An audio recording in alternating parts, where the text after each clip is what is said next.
Kulesi sithangami umchunu ubalule izinto ezimbalwa eziseyinkinga enkulu eminyangweni wamaphoyisa.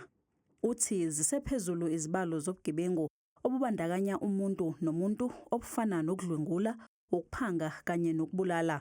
Uthi-ke lenkinga kumele isukunyelwe ngokushesha.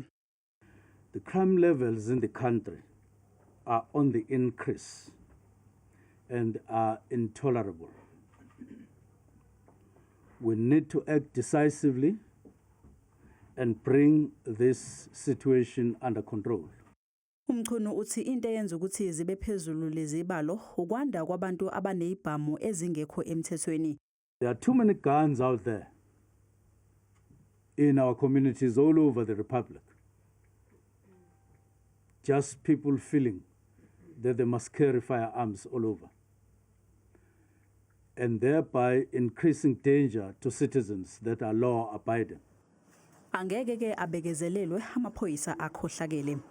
That the primary duty of a police officer is to always serve and protect the public.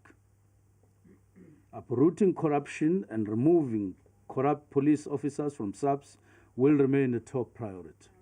Ukhomishana wamaphoyisa kuzwelonke uthi bazosebenzisana kahle noNgqongqoshe omusha. I do have confidence in the minister and his deputies. As I said, myself and the SAPS management, we did undertake that we will work with the minister. Umchunu unxuse ukuthi kube nokubambisana phakathi kwamaphoyisa nomphakathi.